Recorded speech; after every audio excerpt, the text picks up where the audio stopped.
Cuando diseñas la base de datos de tus aplicaciones, tratas de aprovechar al máximo la potencia de la base de datos de Belneo, con sus relaciones y los punteros avanzados. Luego, a la hora de mostrar la información, la mayoría de los campos se visualizan de forma optimizada.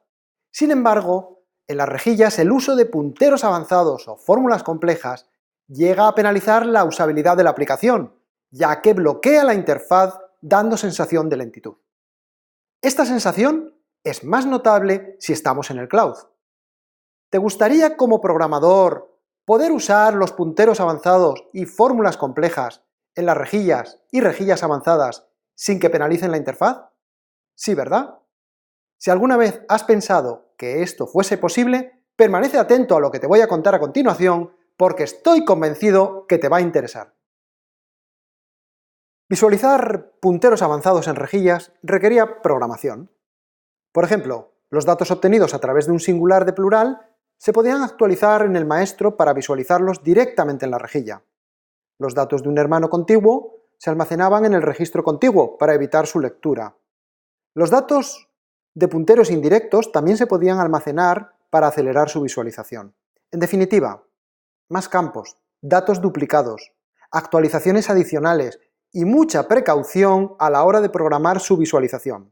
Repasemos los tipos de punteros que denominamos avanzados, empezando por el puntero indirecto virtual, que se usa para leer datos de una tabla que no se puede apuntar directamente como maestra, por ejemplo, la dirección principal de un cliente. O el puntero indirecto real, que se usa para apuntar a tablas sobre las que queremos lanzar actualizaciones, por ejemplo, la tabla de existencias por artículo y almacén.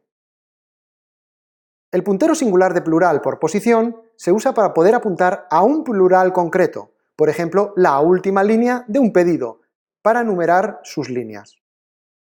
El puntero singular de plural por índice se usa para apuntar a un plural resolviendo uno de sus índices, por ejemplo, para apuntar al registro con las existencias de un artículo a una fecha dada y obtener su inventario valorado.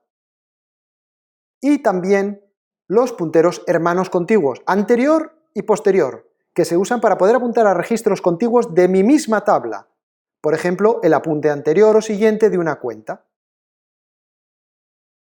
Como vemos, trabajar con estos punteros requería prudencia.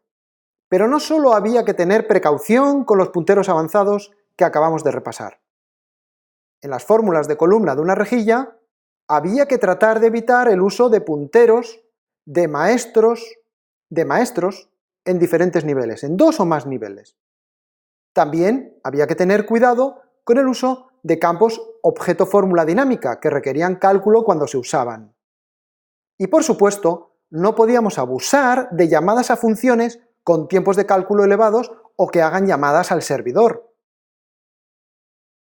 Porque si lo hacíamos así y no teníamos en cuenta estas buenas prácticas, nos podíamos encontrar con rejillas que funcionaban como la que estamos viendo ahora.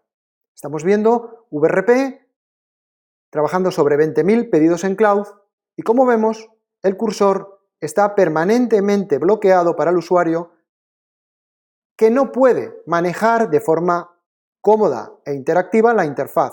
Está permanentemente bloqueado y esperando a que termine la carga de todos los registros de la rejilla.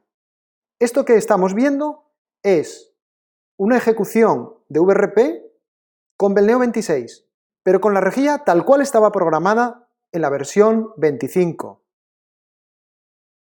Como vemos, navegar a través de la barra de desplazamiento se vuelve muy complejo. En definitiva, una interfaz poco usable.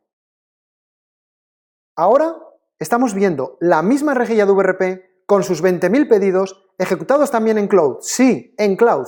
Y estamos viendo cómo pagina a toda velocidad. Pero algo ha cambiado. La novedad que aparece en Belneo 26 nos va a permitir optimizar las rejillas y rejillas avanzadas para que puedan mostrar cualquier tipo de información sin bloquear la interfaz, como estamos viendo, a toda velocidad. Impresionante, ¿verdad? El cambio. ¿Y qué punteros crees que estamos mostrando en esta rejilla? Pues bien, te voy a mostrar ahora en VDevelop qué información está visualizando esta rejilla a toda velocidad. Y empezamos por la columna de la moneda, que resuelve una fórmula que carga un maestro de un maestro hasta un cuarto nivel. Es el nombre ISO de la moneda del país de la dirección principal del cliente. En la dirección se resuelve un puntero indirecto virtual, que pide siempre al servidor, con la dirección completa principal del cliente. Vemos ahí el campo que resuelve. Es un puntero indirecto a la dirección principal. Y de él coge el valor de la dirección completa. En el teléfono se resuelve también un puntero indirecto virtual y se atrapa el campo valor, que tiene persistencia en disco. En este caso no es un campo fórmula como el de antes, sino que aquí se almacena el valor del teléfono. Y en la columna email es también otro puntero indirecto virtual similar al anterior, donde se carga otro campo con persistencia en disco. Y en la última columna, en la línea, se lanza una función a la que se le pasa el ID. Si vemos la función, observaremos cómo recibe el ID como parámetro, carga las líneas del pedido por el ID recibido, recorre esas líneas y por cada una concatena en una variable los datos del artículo y la cantidad. Y finalmente, cuando ya tiene ese texto concatenado, lo devuelve. Pensemos que esto se hace por cada una de las 20.000 líneas del pedido y en cloud. Pero te estarás preguntando, entonces, ¿qué ha cambiado en la segunda ejecución para que la interfaz siempre estuviese libre para el usuario y se moviese a esa velocidad? Pues se programa como a ti te gusta, al más puro estilo Life is Soft, nunca mejor dicho. Hemos añadido un nuevo estilo llamado optimizado. Este estilo lo encontrarás a dos niveles, a nivel de rejilla y también a nivel de columna. Si activas la optimización a nivel de rejilla, lo estarás aplicando a todas las columnas. Y en ese caso, delegas a Belneo que decida cuándo sí y cuándo no optimizar. Mientras que si lo haces a nivel de columna, el control lo tienes tú. Es decir, decides qué columnas van a funcionar como hasta ahora y cuáles van a trabajar de forma optimizada. Te puedes estar preguntando, bueno, ¿y cuál usar? Bueno, pues inicialmente te recomiendo que uses la optimización a nivel de columna, salvo que tengas una rejilla con muchas columnas y que ya la gran mayoría de todas esas columnas requieran optimización. En ese caso, sí podrías hacer la optimización a nivel general. Y también te puedes estar preguntando, ¿debe usarlo siempre? Bueno, en principio no. Si vas a usar una rejilla donde se visualizan muy pocos registros, puede que no merezca la pena. Pero si son rejillas donde no sabes cuántos registros se van a visualizar, entonces la optimización será siempre bienvenida. No pongas límites a tus datos a partir de ahora. Aprovecha toda la potencia de la base de datos de Belneo y muestra la información en rejillas y rejillas avanzadas como nunca has podido hacerlo hasta ahora, aplicando, nunca mejor dicho, el estilo que más te gusta, el estilo Life is Soft.